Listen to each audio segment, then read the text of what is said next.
लगता है कि देखिए टग ऑफ वार चुनाव के पहले चला था 10 लाख बनाम 19 लाख की लड़ाई। और उस वक्त भी हम लोग यही कह रहे थे कि इसे धरातल पे उतारने चाहिए।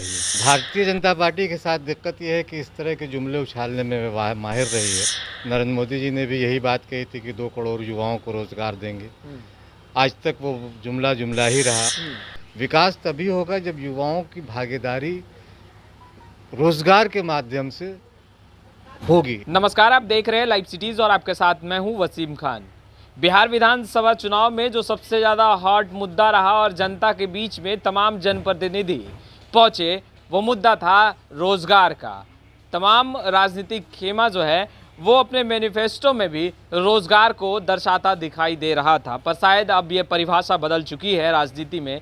रोजगार 19 लाख रोजगार देने का जो वादा बीजेपी ने किया था, अब शायद एनडीए ये कहते दिखाई दे रही है कि वो विकास कर अवसर पैदा कर सकते हैं रोजगार का, पर 19 लाख रोजगार, सरकारी रोजगार युवाओं को मुहैया नहीं करा सकते हैं।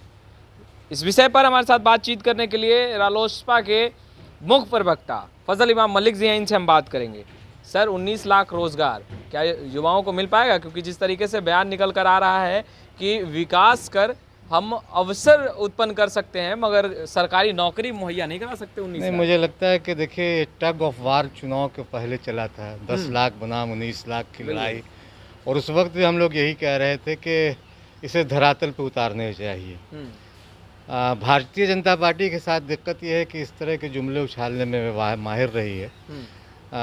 प्रधानमंत्री बनने से पहले नरेंद्र मोदी, माननीय जो अभी प्रधानमंत्री हैं हमारे, नरेंद्र मोदी जी ने भी यही बात कही थी कि 2 करोड़ युवाओं को रोजगार देंगे। आज तक वो जुमला जुमला ही रहा। और अब उसके बाद भारतीय जनता पार्टी ने बिहार विधानसभा चुनाव से पहले भी रोजगार देने की बात की थी। सवाल ये है कि विकास बिना रोजगार दिए युवाओं को कैसे आप जो विकास करेंगे? विकास तभी होगा जब युवाओं की भागीदारी रोजगार के माध्यम से होगी। और सरकार की जिम्मेदारी बनती है। सरकार अपनी जिम्मेदारी से भाग नहीं सकती, क्योंकि बुनियादी चीज़ें हैं, रोटी पानी, रोटी और रोज़गार बुनियादी चीज़ें हैं। और ये जिम्मेदारी सरकार की है। सरकार अगर अपनी जिम्मेदारी को पूरा नहीं करती तो मुझे लगता है कि वो अपनी जिम्मेदारी से पल्ला झाड़ रही है। क्योंकि सरकारें बनाने के लिए जो अवाम वोट देती है, जो जनता वोट देती है, वो किसी प्रधानमंत्री, मुख्यमंत्री या मंत्री बनाने के लिए नहीं देती है। वो उन बुनियादी सुविधाओं के लिए भी देती है। उन सरकारों से उसे तवक्को होती है कि वो उनकी बुनियादी ज़रूरतों को पूरा करें, और रोज़ी रोटी उसमें एक बड़ी बुनियादी ज़रूरत है। ख़ासकर बिहार में हम तमाम लोगों ने देखा कि किस तरह से कोरोना काल में पलायन के वक्त किस तरह से मज़दूर जो दूसरे प्रदेशों में गए थे कमाने के लिए, आपका मानव संसाधन अगर बिहार को छोड़ कर दूसरे प्रदेश में जाता है तो जाहिर है कि सरकार की नाकामी है।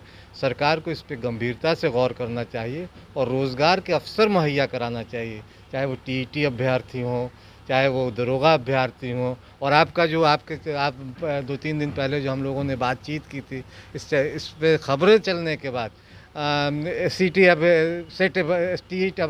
अभ्यर्थियों ने भी अपनी बातें कही हैं। उन्होंने कहा कि पक्षपात आप क्यों कर रहे हैं, हम लोग भी बेरोजगार हैं। तो एक बड़ा तबका युवाओं का है जो विभिन्न विभागों में सुबह से शाम तक और पता नहीं कितने आधी जीवन अपनी गुजार देता है नौकरी के लिए। और अब कभी चुनी हुई सरकार अगर इस तरह की बात करे कि हम रोज़गार देने में सक्षम नहीं है, तो मुझे लगता है कि सरकार को अपने रुख पर फिर से विचार करना चाहिए। और जिन लोगों ने भी इस तरह का बयान देना चाहिए, उन्हें उन तमाम युवाओं के से माफ़ी मांगनी चाहिए कि इस तरह के बयान न दें भविष्य में।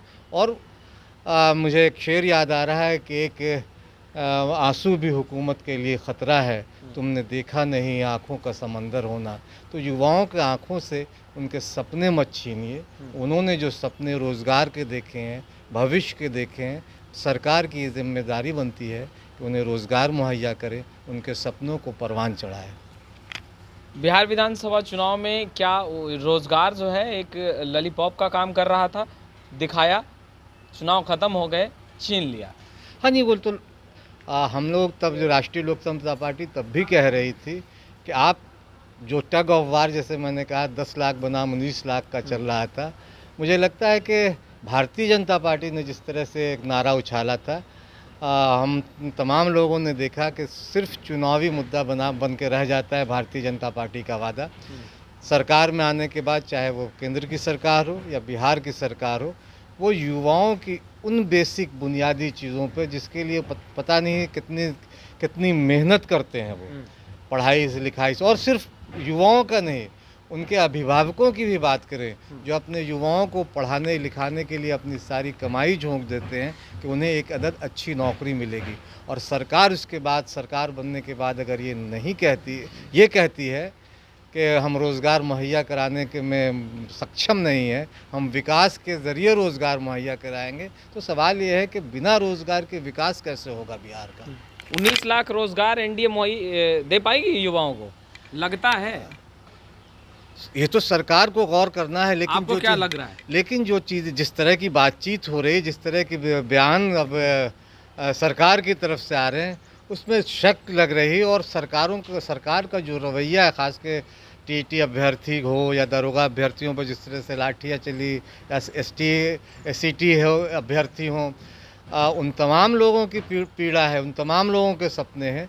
मुझे नहीं लगता कि सरकार इस पे बहुत गंभीरता या संवेदनशीलता से इस पे ध्यान दे रही है। और ये 19 लाख, कई बार मुझे लगता है चूँकि भारतीय जनता पार्टी जुमले फिर कह देगी कि ये तो जुमला था चुनाव का, तो हो सकता है भारतीय जनता पार्टी फिर अब कहने लगे कि ये जुमला ही है, और जो सरकार का रवैया उसमें लगता है कि ये जुमला ही ज़्यादा है। देखने वाली बात यह है कि क्या 19 लाख रोजगार की जो बात बीजेपी ने की थी ये जुमला है, या 19 लाख रोजगार जो है वो एनडीए सरकार बिहार के युवाओं को मुहैया भी कराएगी। लाइव सिटीज़ के साथ बने रहे हम, तमाम लेटेस्ट तस्वीरें लगातार अपडेट करते रहेंगे। आपका बहुत बहुत शुक्रिया।